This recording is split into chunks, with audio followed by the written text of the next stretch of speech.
Sir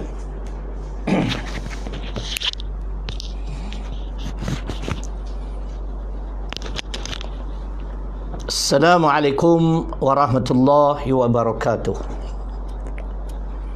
Alhamdulillahi rabbil alamin. Salatu wassalamu ala asyrafil anbiya'i wal mursalin wa ala alihi wa sahbihi ajma'in. Rabbi shrah li sadri wa yassir li amri wahlul 'uqdatam min lisani yafqahu qawli. Wala haula wala quwwata illa billahil aliyil azim. Muslimin dan muslimat, tuan-tuan dan puan-puan yang dirahmati Allah Subhanahu wa taala. Firman Allah Subhanahu wa taala di dalam surah Ali Imran. Ali Imran surah ketiga pada ayat ke-17. A'udzu billahi minasyaitonir rajim. As-sabirina was-sadiqin wal-qanitin wal-munfiqin wal-mustaghfirina bil ashar. Sadaqallahul azim. Yang bermaksud yakni sabar, benar, taat sesungguhnya, taat sungguh-sungguh, dan yang menafkahkan hartanya di jalan Allah. Yang kelima, orang-orang yang memohon keampunan Allah di waktu sahur. Ali Imran ayat 17. Lain kali kita bahas lain. Cuma kata ulama, di antara yang menyempurnakan ketakwaan seseorang itu ialah apabila kita memiliki 5 sifat ini: sabar, benar, sungguh-sungguh taat, suka menafkahkan harta benda di jalan Allah. Yang kelima, memohon keampunan Allah di waktu sahur. Maksud di waktu sahur, agak-agak 10 minit sebelum masuk subuh, kita sudah bersiap sedia di atas sejadah, bermohon ataupun memohon keampunan Allah. Jadi 5 sifat ni perlu kita usaha supaya ketakwaan kita sempurna diterima oleh Allah Subhanahu wa taala. Salah satunya ialah sabar. Jadi pada hari ini insya-Allah kita nak bahas tentang sabar. Boleh tuan-tuan? Baik. Saya memilih tak maaflah selalu gangguan suara. Kahak banyak. Phlegm. Bahasa Inggeris dia kata phlegm. Kahak. Orang Kedah kata gelemar. Orang Kedah gelemar. Orang Kedah ni bahasa sempoi. Bahasa terbaik di dunia bahasa Kedah. Kan? Kalau sekadar di Melaka ada hang tu, hang jebat, itu tak heran. Di Kedah ni semua hang. Semua hang. Sedap bak hang. Semua ada. Baik. Firman Allah Subhanahu wa taala dalam surah Al-Baqarah. Ingat, surah Al-Baqarah surah kedua. Ayat 153. A'udzu billahi minasyaitonir rajim. Ya ayyuhalladzina amanu ista'inu bis-sabri was-salah. Innallaha ma'as sabirin. Shadaqallahul azim. Wahai orang-orang yang beriman, mintalah pertolongan kepada Allah. Dengar baik-baik. Dengan sabar dan sembahyang atau solat. Sesungguhnya Allah bersama-sama dengan orang-orang yang sabar. Cuba kita tengok semula. Di samping kita bermohon kepada Allah, ya Allah tolonglah kami, jangan minta pertolongan dengan makhluk. Ikhtiar saja. Kalau Allah tak gerakkan hati makhluk tu, confirm dia tak bagi, dia tak tolong kita.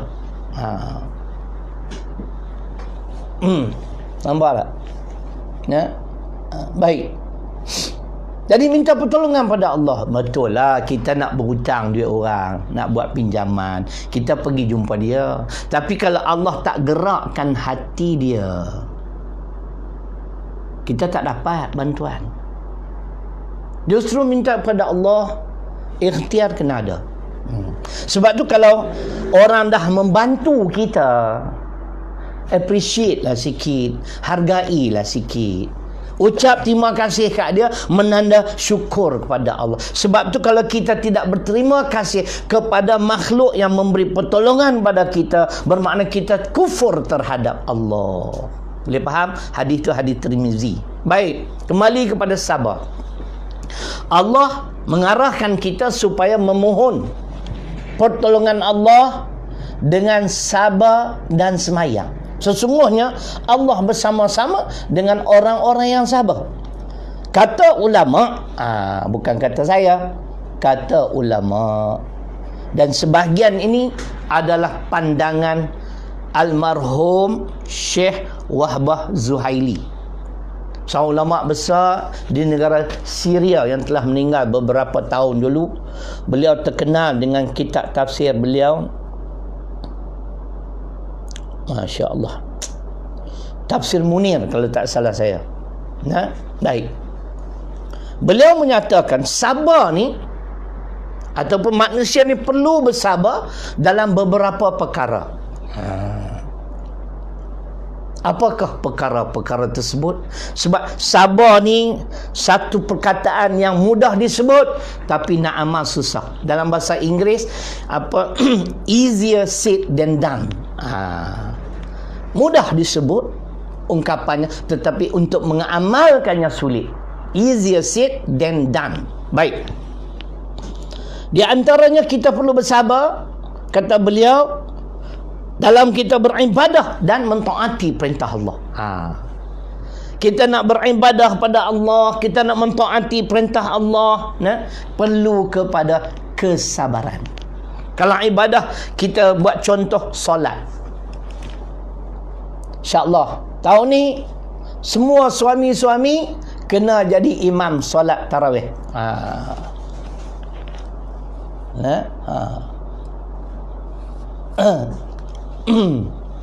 Nampak tak?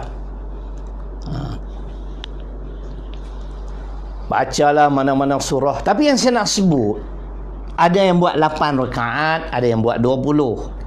Tak payah berbalah. 8 pun betul, 20 pun betul. Yang tak betul, yang tak solat tarawih. Yang tu tak betul lah. Di Mekah 20. Kalau di Malaysia 20, oi, bising. Saya pernah pergi menunaikan umrah di bulan Ramadan, 20 rakaat. Tapi yang saya maksudkan, bila mana kita menyatakan kita perlu sabar dalam beribadah dan mentaati Allah, makna kalau contoh solat, biarlah bacaan itu sempurna. Kadang-kadang minta maaf, hufaz ni jadi imam, baca punya laju, lebih laju pada train ETS. Saya tak setuju. Saya tak setuju.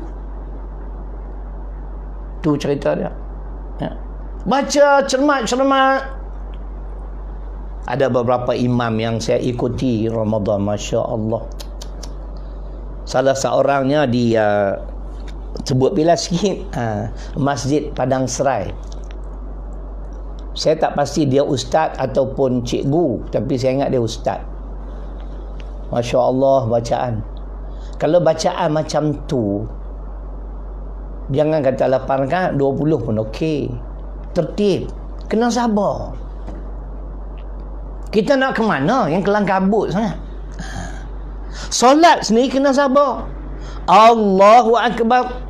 Baca doa iftitahnya, jangan sampai tak baca langsung. Baca Fatihahnya dengan sempurna. Itu sabar yang dituntut. Baca dengan hukum tajwid. Ini baca macam kereta api ekspres. Allahu Akbar. Pernah satu ketika 3 tahun sudah di belah Selangor. Allahu Akbar. Arab jadi imam. Dengar ni bacaan dia. Allahu Akbar. Fatihah tu okey. Kemudian dia pun mula baca surah Yasin untuk tarawih. Bismillahirrahmanirrahim. Yasin wal Quranil Hakim. Aku kata ni apa benda ni? Sekali tu dia dah sangkut. Kita nak tegur pun tak tahu. Dia baca terlalu laju. Sabarlah. Setahun sekali ya Ramadan. Kalau letih tak payah buat 20. 8 rakaat keluar. Saya selalu sebut tuan-tuan dan perempuan, kalau tuan-tuan nak infak untuk tahfiz saya solat tarawih mazhab 8. Kalau tuan-tuan nak mazhab 20, isap 7. Tak ada halangan. 8 rakaat saya pun keluar. Keluar, tunggulah siapa-siapa nak bagi sumbangan. Rupanya ramai yang keluar, semua 8 rakaat punya mazhab. Kita serupa. 20 tu tinggal. Jangan condemn 20. Itu bila ustaz buat witir. Ada masa ketika saya buat terus selepas tarawih. Ada masa ketika esok pagi, selepas tahajud. Tapi yang saya nak fokuskan ialah kita perlu banyak bersabar di dalam menunaikan solat. Ya, ada ayat Quran dalam surah Taha ayat 132. Wa'mur ahlaka bis-salah wastabir 'alaiha la nas'aluka rizqa nahnu narzuquka. Allah sebut, dan perintahkanlah ahli keluargamu mendirikan salat. Serta bersabarlah di dalam menunaikannya. Jangan terlalu cepat, jangan terlalu lambat. Kita ambil tengah-tengah, wasatiyah. Pertengahan, moderate. Okey, urus asri tak apalah, ada urus ari, dah ada kerja. Mudah-mudahan Allah merahmati kita semua insya-Allah. Dan bersabarlah kamu di dalam menunaikannya. Kami tidak meminta rezeki daripada kamu, tetapi kami yang memberi rezeki kepadamu. Ayat ini juga mengajar kita, kalau sekiranya kita menjaga hubungan yang baik dengan Allah, insya-Allah soal rezeki akan ditanggung oleh Allah. Allah akan menjaga soal rezeki kita. Jadi yang pertama, sabar ketika kita beribadah dan juga melakukan ketaatan pada Allah. Yang kedua, sabar dalam menghadapi ujian dan dugaan hidup. Ini yang kita banyak bersabar ni. Kat sebulan lah. Siapa dia tu?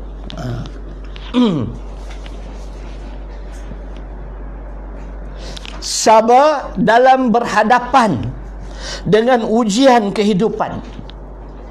Tak ada manusia yang akan terlepas daripada ujian Allah, termasuk saya. Cuma kita ni diuji kecil sahaja, minimum saja, bukan sebagai para nabi, para ulama.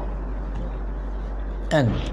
Allah pun tahu kelemahan kita. Dia uji dengan kemampuan keimanan yang kita miliki.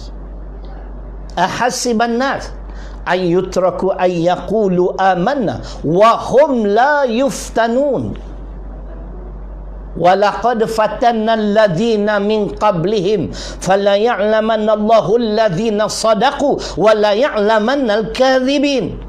Al-Ankabut surah ke-29 ayat 2 dan 3. Dengar baik-baik, yang kalau ada buku catat, esok rujuk. Kalau tak betul, bagi tahu kat saya, ustaz salah ayat. Ini di antara dalil tak ada manusia yang akan terlepas daripada ujian Allah, dan ia memerlukan kepada kesabaran. Allah bertanya, wahai manusia, apakah cukup dengan sekadar kamu menyatakan kami beriman kepadamu wahai Allah, sedangkan kamu belum kami uji? Nabi Muhammad sallallahu alaihi wasallam hebat ujian, patut sangat menjadi kekasih Allah. Di tangga kedua Nabi Ibrahim alaihissalam, Nabi Nuh nombor 3, nombor 4 Nabi Musa, nombor 5 Nabi Isa. 5 ulul azmi. Kenapa? Mereka lah yang banyak diuji oleh Allah. Allahu akbar. Kan? Allah menyatakan, wahai manusia, apakah cukup hanya dengan berkata kami beriman kepadamu wahai Allah, sedangkan kamu belum kami uji? Sesungguhnya kata Allah, kami telah menguji orang-orang sebelum kamu. Dan ketika itu ternyatalah siapa yang benar-benar beriman, siapa pula pendusta. Bukan senang cakap soal sabar. Easier said than done. Cakap senang, nak amal susah, saya akui. Kadang-kadang komen-komen dalam Facebook tu, you cakap senang lah, nah, you try tengok mai buat kerja dakwah macam I buat ni. You berani tak bercakap macam I bercakap? Nak komen ustaz gitu gini. Kita ustaz pun tidak, pendakwah pun tidak, baca khutbah pun tidak, buat kuliah pun tidak, buat kuliah pun tak jelas. Saya tak kata saya ni berani, tapi insya-Allah 30 tahun dah nada saya sama je. Yang haram kita katakan haram, zalim kita katakan zalim. Yang baik tak kira siapa, kita sokong segala yang baik. Itu ajaran Islam. Al-Maidah ayat 2. Kemudian Allah dah menyatakan, kami telah menguji orang-orang sebelum kamu. Dan ketika itu terserahlah siapa yang benar-benar beriman, siapa pula pendusta. Bila kena ujian, habis balik awal. Macam ustaz lah contoh, tak payah buat orang lain.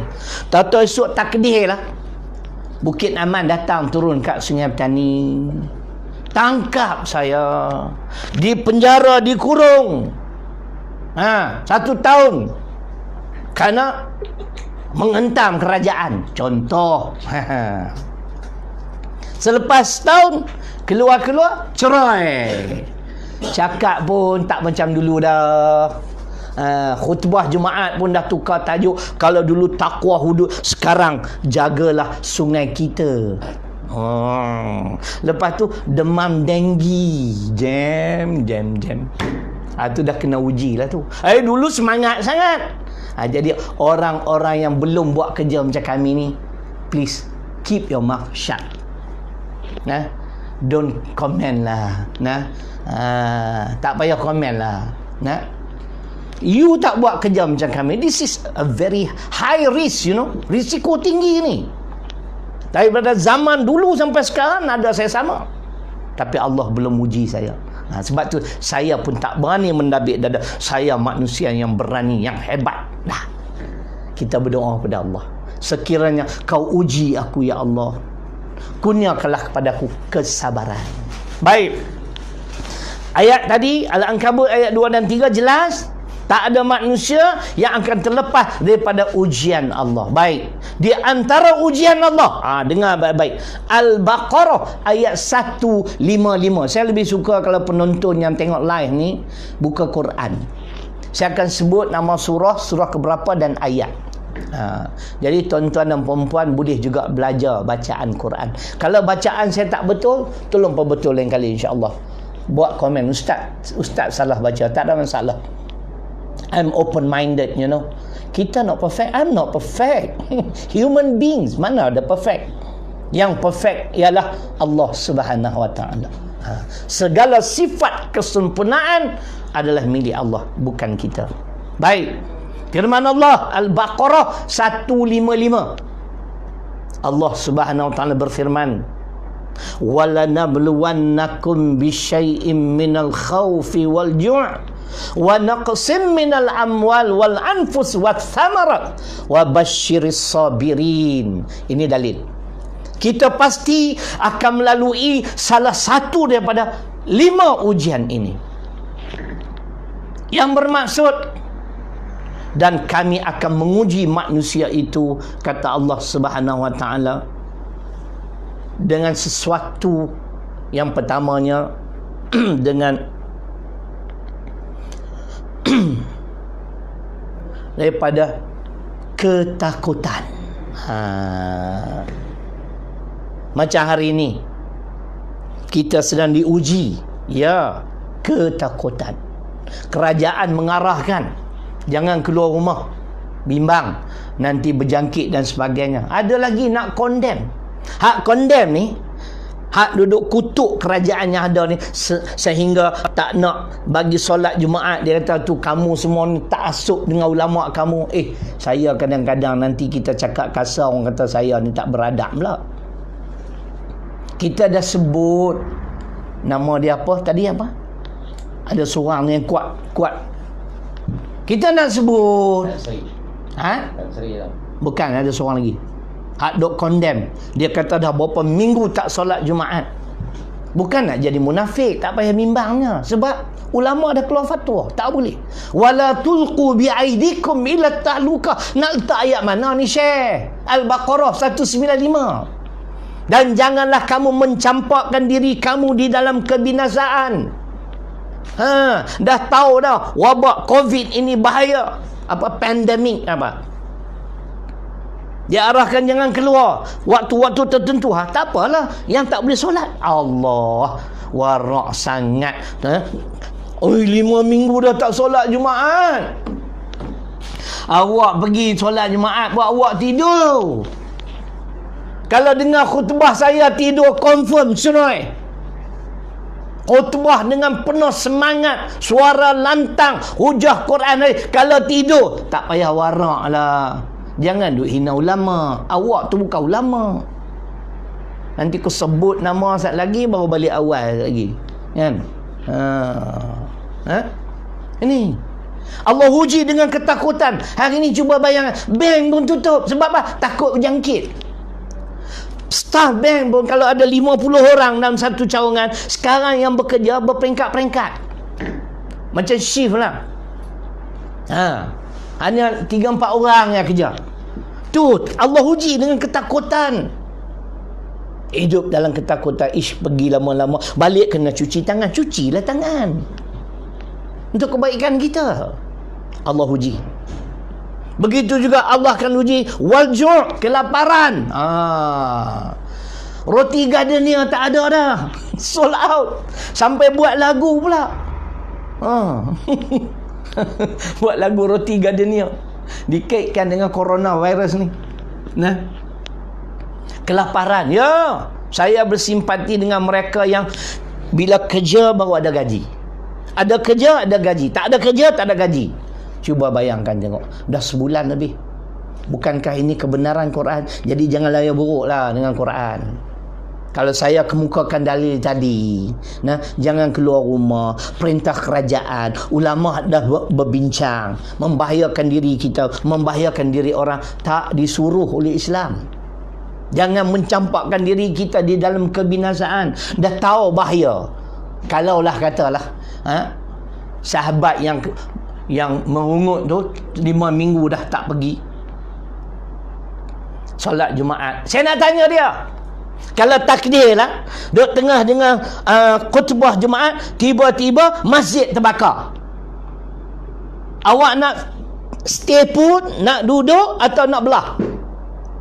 Awak janganlah belah, tunggulah biar terbakar dengan awak-awak tu sekali. Kita kena ikhtiar, selamatkan diri. Takkan macam tu pun tak faham, kan? Oh, masjid terbakar, aku nak dengar dia khutbah. Khotib pun dah lari dah. Tok Iman lagi awal. Kita warak. Tidakkah itu membunuh diri?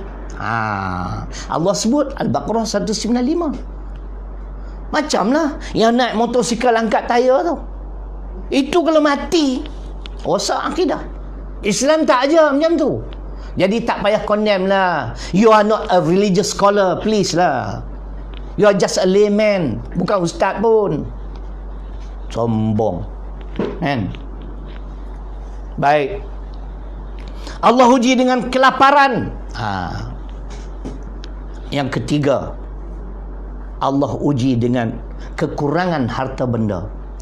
Kita sebutlah contoh, mungkin bila pulang ke rumah, tengok rumah dah tak ada. Mana ni? Terbakar, hangus, habis.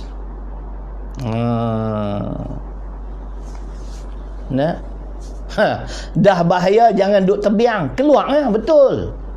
Warak sangat.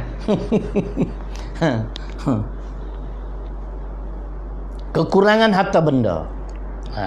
Mungkin hari ini kita kaya, mungkin hari ini rumah kita tersergam indah. Mama Bonda, Assalamualaikum.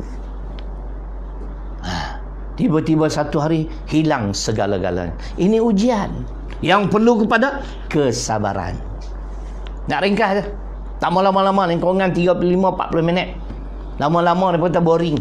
Tengok TV lama tak apalah. Tambah kalau tengok Astro, macam-macam ada. Kan? Yang keempat, ini tak dapat tidak. Nah, wal anfus, death is inevitable. Cakap Inggeris sikit. Mana tahu ni satu dunia dengar. Death is inevitable. Kematian tak dapat dielakkan, dan Allah akan uji dengan kematian. Orang yang kita sayang, isteri yang kita kasih, anak-anak cucu yang kita cukup sayang, tiba-tiba meninggalkan kita. Saya tak boleh bayang. Saya paling bimbang sebab saya pun ada kekurangan. Terlalu sayang pada cucu-cucu. Minta, ya Allah, janganlah kau uji aku kerana cucu aku. Dan saya tak boleh bayang ada juga orang-orang yang boleh berhadapan dengan ujian. Anak yang tercinta mati, terlibat dalam kemalangan di hadapan mata dia. Allah, dia cool. Saya pergi ziarah seorang sahabat, anak dia terlibat dengan aksiden kemalangan. Dia boleh lagi bergurau dengan saya. Ustaz cerai, terima kasih kerana datang. Saya menangis. Bukan anak saya, anak dia. Nampak tak? Anak dia, dia boleh bergurau, tak menitiskan air mata. Saya kagum lah. Ini kesabaran yang Allah anugerah kepada dia. Kita belum tentu lagi. Kalau isteri mati tu memanglah sedih, tapi orang lelaki sekejapnya. 2-3 hari je, tanah merah lagi, cari baru lah. Bukanlah orang lelaki di Malaysia ni, di luar negara. Malaysia 2 kali 5. Tapi kalau kena anak, kena cucu, Allahu Akbar. Kan? Tu cerita dia. Baik. Allah uji dengan kematian, sebab kematian satu benda yang pasti. Kullu nafsin dha'iqatul maut thumma ilaina turja'un. Al-Ankabut ayat 57. Setiap jiwa yang bernafas akan merasai mati, kemudian kamu semua akan dikembali kepada aku. Nampak tak? Baik. Allah uji dengan kematian. Yang kelima, wasamarat. Kita cucuk tanam tetapi tidak mendapat hasil. Mungkin kerana banjir besar, banjir kilat dan sebagainya. Kesemua ini adalah ujian, kata Allah.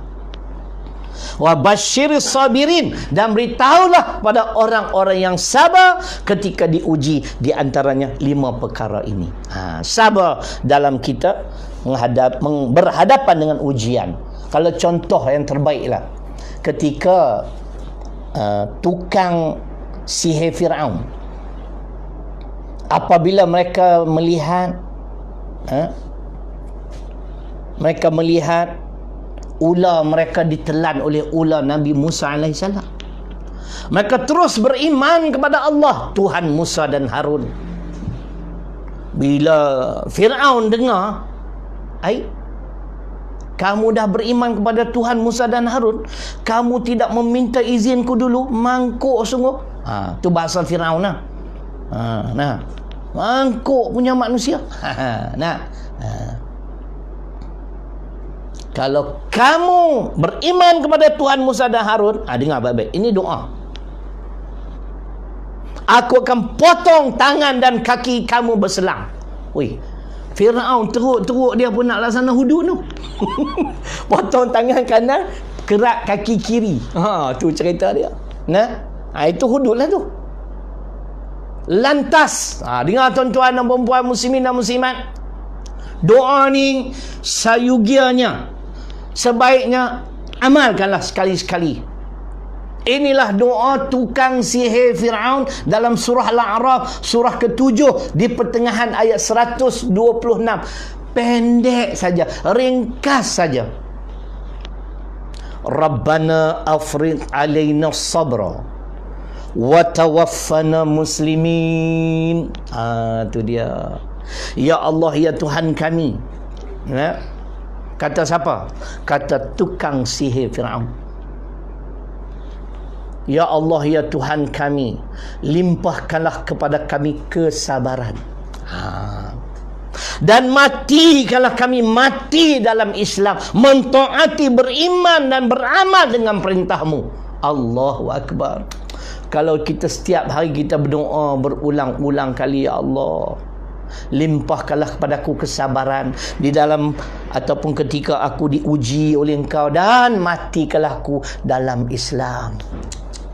Masya Allah, Masya Allah. Nah, ni doa ni Al-A'raf ayat 126. Dikaitkan dengan sabar yang Allah rakamkan dalam surah Al-A'raf surah ke-7 ayat 126, doa tukang sihir Firaun. Yang ketiga, kita perlu juga bersabar dengan kehidupan dunia yang begitu mencabar. Nak kaya, nak kuasa, nak kedudukan tinggi, itu dunia. Tapi ingat, kalau dunia yang didahulukan, binasa kita di akhir. Maknanya di hari akhirat. Wa atharal hayatad dunya fa innal jahima hiyal ma'wa. Ustaz Asyik tengok jam, setengah jam lah. Sikit lagi. Dengar. Ayat 38-39 An-Nazi'at. Dan sesiapa yang mengutamakan kehidupan dunia, nak kaya, nak kuasa, nak kedudukan tinggi, fa innal jahima hiyal ma'wa, maka sesungguhnya neraka jahim tempat tinggal mereka.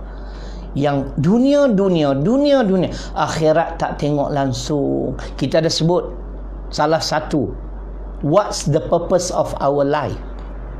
Apakah tujuan matlamat hidup kita? Di antaranya ialah utamakan kebahagiaan akhirat. Tapi jangan lupa dunia. Al-Qasas ayat 77. Nampak tak? Itu cerita dia. Jadi itu peringatan Allah. Jangan dunia segala-galanya. Kadang-kadang kita ni penilaian kita salah. Kita tengok, dia kata, Ustaz tengok, hamba Allah tu kejar dunia, hidup senang. Kita kejar akhirat, ilai poci, apa pun tak ada. Berpuang lo, cakap Hokian pula. Tadi cakap India, ni cakap Cina Hokian. Berpuang tak ada benda. Dia tak pernah sujud ke Allah, hidup senang. Inna Allah yu'til abda minad dunya ala ma'asihi ma yuhibbu fa innama huwa istidrajun. Kita bagi yang ni dulu, kemudian kita bawa dalil. Dengar baik-baik. Umat Islam yang dengar kuliah saya pagi ni, jangan confuse dah selepas ni. Kita tengok hamba ini tak pernah sujud kepada Allah, tapi hidup senang. Dia dapat dunia. Ini hadis sahih riwayat Imam Ahmad, akan disusuli dengan ayat Quran. Saya bagi dalil hadis, insya-Allah akan diikuti dengan Quran. Baru tak cerai. Jangan duk cakap hadis je. Quran sama, Quran sumber utama. Quran saja. Ada dalil hadis, kita kemukakan.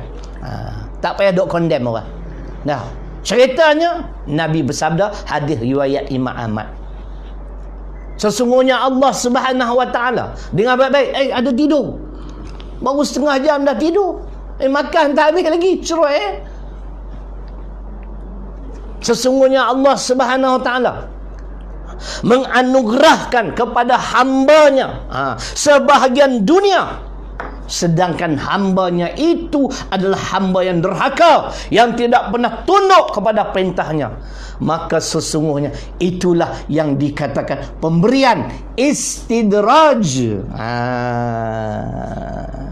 Istidraj makna Allah mengurniakan nikmat-nikmat yang melimpah ruah untuk menghancurkan kita.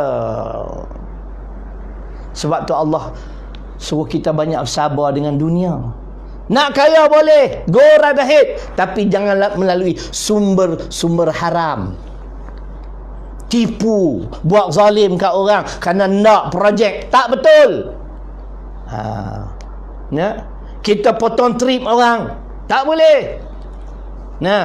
Kita guna kabel, ini semua tak betul. Kawan yang lulus pula makan komisen pula. Semua ini istidraj. Tak pernah sujud pada Allah. Jawatan besar, duit, Masya Allah, melimpah ruah. Milioner, jutawan, hartawan. Akhirnya jadi tak ketahuan.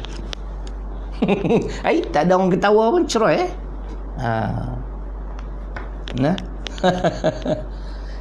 Itu hadis. Allah kurniakan sebahagian dunia. Dunia apa dia? Kekayaan, kedudukan dan kekuasaan. Mungkin lebih. Saya mampu takat 3 je. Sedangkan hamba itu derhaka, tak taat, maka itulah yang dikatakan pemberian istidraj. Lazimnya para pendakwah akan membaca ayat istidraj Al-An'am surah ke-6 ayat 44. Boleh sikit lagi, muslimin dan muslimat, tuan-tuan dan puan-puan. Falamma nasu ma dzukkiru bih fatahna alaihim abwaba kulli syai hatta idza farihu bima utu akhadnahum baghtatan fa idza hum mublisun. Lazimnya para pendakwah akan baca Al-An'am surah ke-6 ayat 44 tentang istidraj, dan saya juga membacanya. Dengar apa dia istidraj. Tadi hadis, maka apabila mereka lupa akan peringatan kami, kita dah peringatkan umat Islam dengan Al-Quran, janji baik, ancaman buruk, tapi mereka lupa, mereka tak peduli.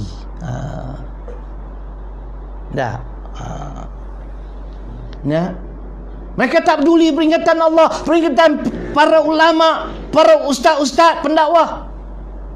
Saya bukan ulama, saya bukan tuan guru, saya pendakwah. Pendakwah pun besya-besya je. Besya-besya. Maka mereka lupakan peringatan kami, kata Allah. Kami akan bukakan segala pintu-pintu kejayaan, pintu-pintu kesenangan. Daripada segala sesuatu, apa sahaja yang mereka ingini, yang mereka ceburi, mereka berjaya. Dengar baik-baik di penghujung. Kamu lupa peringatan aku, peringatan Nabi SAW dan Allah SWT, kami bukakan segala pintu-pintu kesenangan, kejayaan. Anak berjaya, dia berjaya, projek menjadi-jadi, Masya Allah, business empire terus berkembang. Sehingga kata Allah, ketika mereka sedang bergembira dengan kurniaan kami, nikmat-nikmat tadi, dengan apa yang kami kurniakan tadi, akhadnahum baghtatan, kami seksa mereka secara mengejut. Allah bagi, dia tarik balik, beransur-ansur, kadang-kadang secara mengejut. Fa idzahum mublisun, maka ketika itu golongan ini berputus asa, tak ada lagi tempat untuk bergantung. Nampak tak? Ini yang kena sabar terhadap kehidupan dunia. Ayat istidraj dalam Quran Al-A'raf ayat 182. Yang ni ada perkataan istidraj. Ini tak banyak pendakwah baca. Jadi kalau ada ustaz-ustaz dengar, salin lah, catat. walladzina kadzabu biayatina sanastadrijuhum min haitsu la ya'lamun.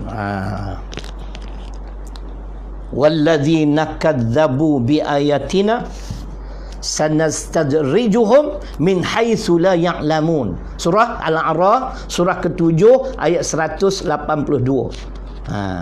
Kita semak tengok betul tak? Betul. Iblis ni memang dia ganggu. Dia buat saya macam tak rasa tak betul. Walau betul pun. Syaitan, iblis, adik-beradik lah. Hak paling tinggi iblis lah. Kunju-kunju dia syaitan. Tapi saya tak malu. Kalau saya rasa ragu, saya rujuk. Kan? Tapi kalau dalam khutbah, ketika berkhutbah tak boleh rujuk lah. Kan? Sebab kita berkhutbah. Kalau berlaku kesalahan, saya memohon keampunan pada Allah, kemaafan pada para pendengar. Ini ayat dah, istidraj. Dan orang-orang yang mendustakan ayat-ayat kami, mereka menolak Al-Quran. Allah sebut apa? Kami akan tarik semula nikmat kurniaan kami secara beransur-ansur dari arah yang mereka atau kamu tidak ketahui.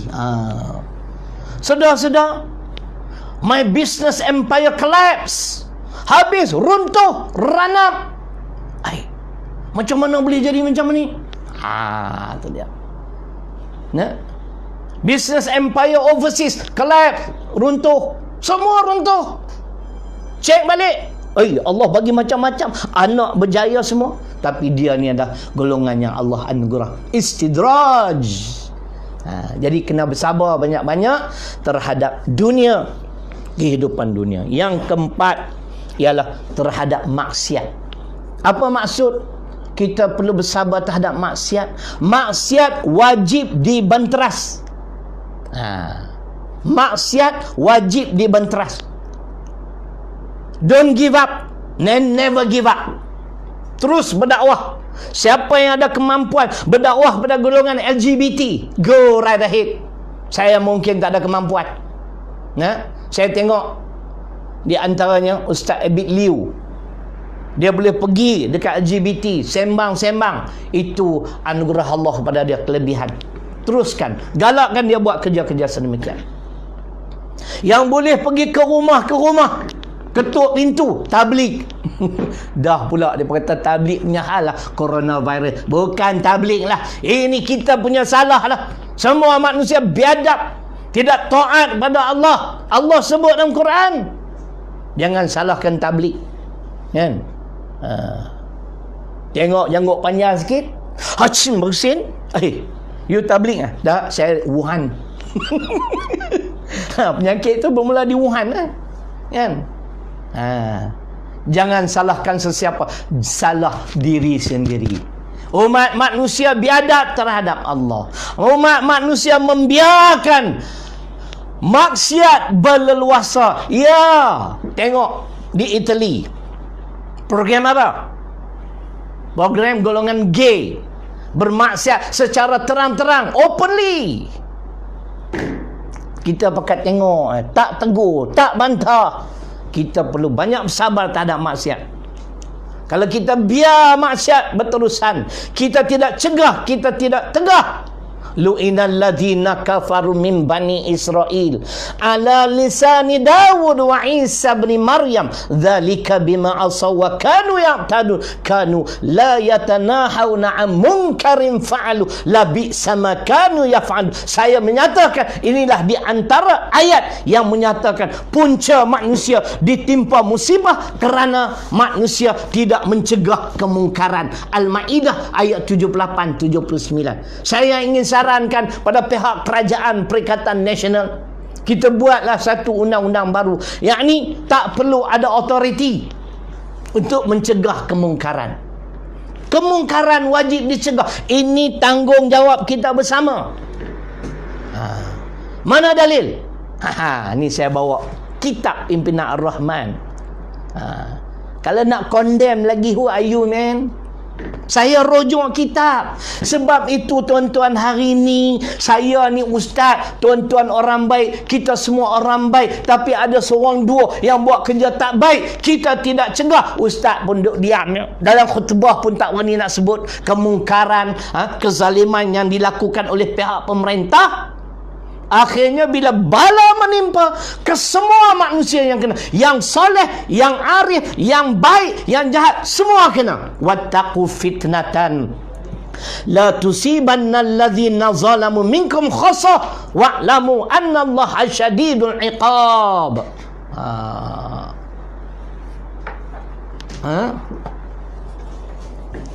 Tu cerita dia. Dengar, saya tak ingat muka surat. If I'm not mistaken lah, muka surat 409 lah, kalau tak salah saya. Lama dah tak rujuk muka surat ni, kadang-kadang tak larat nak ingat.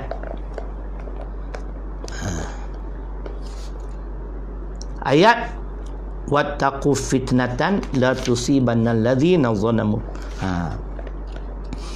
Ayat 408, saya kata 409 lah, miss satu je. Nah, dan takutlah kamu, kata Allah. Apa dia benda? Fitnah, bala yang bukan hanya akan menimpa orang-orang yang melakukan kezaliman secara khusus, tetapi akan menimpa kamu semua.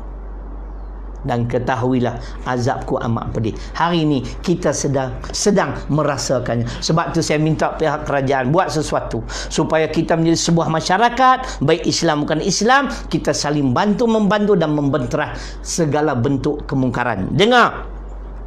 Oleh itu, tiap-tiap seorang bukan sahaja diwajibkan menjauhi dirinya dari perbuatan yang dilarang oleh Allah Ta'ala, tetapi juga berkewajipan mencegah perbuatan itu daripada merebak dalam masyarakatnya. Ini ayat Suratul Anfal, surah ke-8 ayat 25. Justru sabar terhadap maksiat bermaksud never give up. Jangan putus asa, terus berdakwah. Yang boleh kepada LGBT, pergi. Saya tak boleh. Nanti dia duduk sebelah saya, jam aku.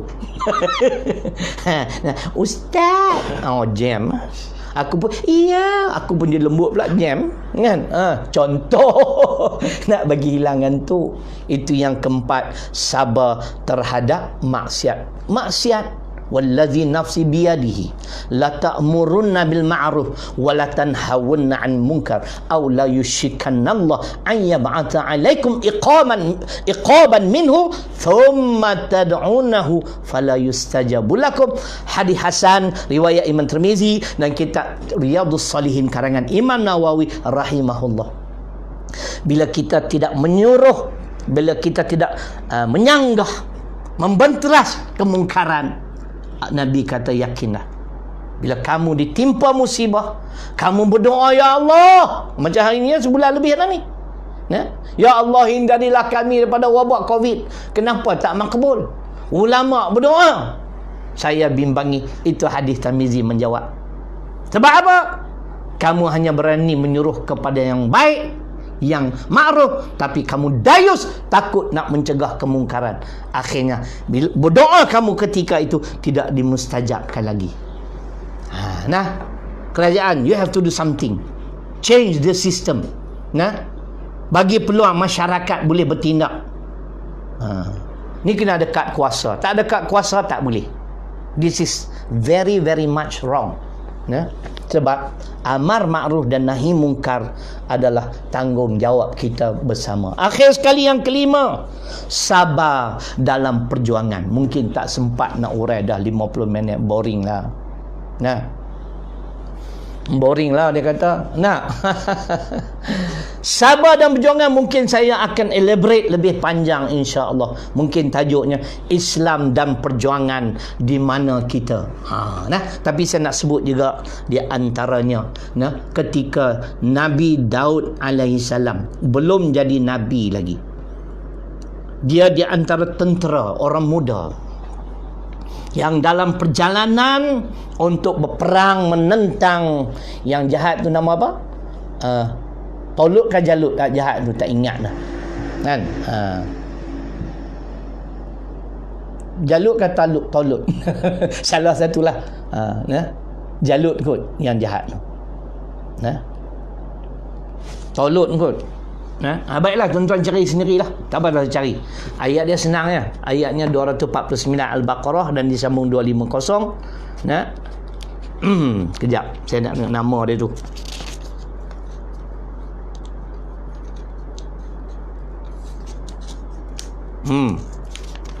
Yang jahat tu Tolut.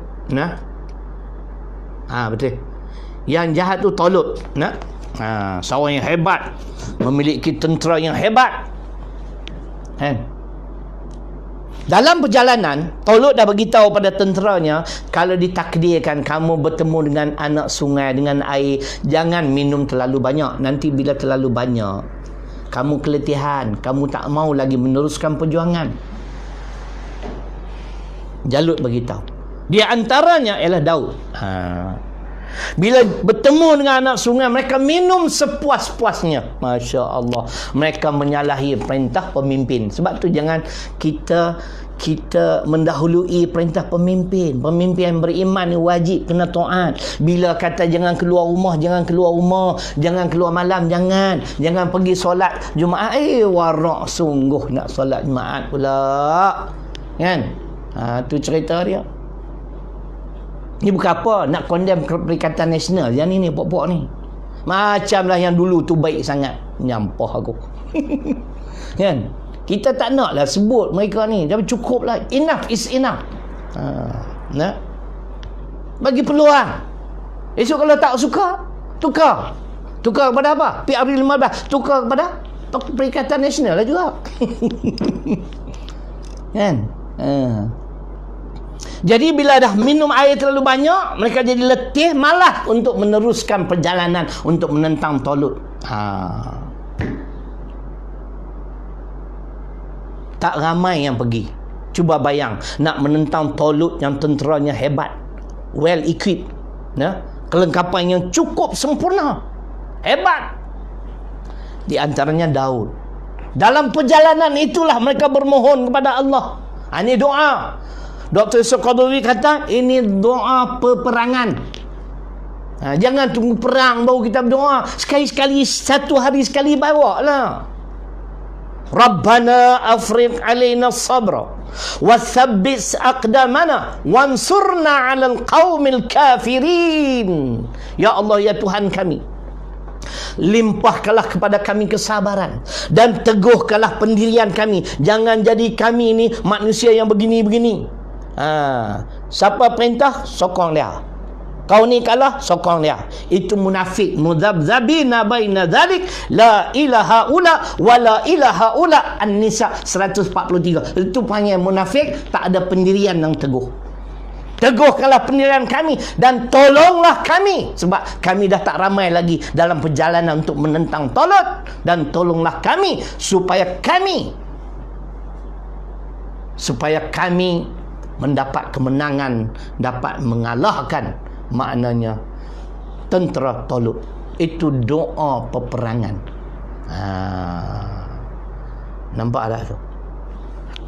Al-Baqarah 250. Doa peperangan. Rabbana afriq alaina sabra wathabbit aqdamana wansurna 'alal qaumil kafirin. Ya Allah, ya Tuhan kami, limpahkanlah kepada kami kesabaran dan teguhkanlah pendirian kami. Perjuangan kami akan diteruskan. Kalah menang itu ketentuan Allah. Yang penting Allah bukan nak tanya kenapa tak menang, kenapa kalah. Dia akan tanya kenapa kamu tak berjuang. Lagi akan datang. Wansurna 'alal qaumil kafirin, dan tolonglah kami ke atas kafir-kafir ini. Yakni berilah kekuatan, kemenangan, pertolongan sehingga kami dapat mengalahkan mereka. Al-Baqarah 250. Makna kita perlu juga banyak bersabar di dalam memperjuangkan agama Allah, agama Islam yang mulia. Itulah di antara yang saya mampu pada hari ini. Mudah-mudahan kita bertemu lagi insya-Allah pada esok hari pukul 10 insya-Allah. Nak buat awal memang tuan-tuan sibuk ni adalah lebih kurang 600 orang yang view. Jadilah kalau 600 orang ni pakat bagi tahu kan apa yang kita sampaikan hari ni, apa nama dia shoot pula ni, dia share apa benda, saya kurang arif lah benda-benda ni. Mudah-mudahan apa yang kita buat menjadi ilmu kuliah duha ni insya-Allah memberi manfaat pada saya juga pada tuan-tuan dan puan-puan muslimin dan muslimat.